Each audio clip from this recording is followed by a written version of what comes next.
Welcome to Guide Guru. We hope this video helps. You're starting right away.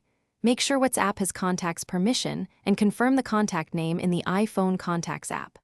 Once done, open WhatsApp and go to Chats, then New Chat to view the sync list. If the contact isn't visible yet, swipe down in the New Chat screen to refresh. This step ensures you're acting on the same data iOS and WhatsApp share, making the change in contacts will tell WhatsApp what to remove next. You'll delete the contact in the iPhone Contacts app so WhatsApp stops showing it.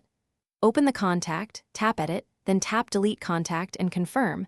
This removes the entry from your device's address book. Next, switch back to WhatsApp, open Chat's right arrow New Chat, and pull down to force a sync.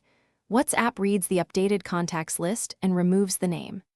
If the contact had a WhatsApp account, the chat thread remains until you delete it separately from. To finish, delete leftover conversations inside WhatsApp by swiping left on the chat and choosing Delete Chat so the name and message is clear. If the contact still appears in New Chat, toggle Contacts Permission off then on in Settings to force resync. Make sure to pull down to refresh in WhatsApp afterwards.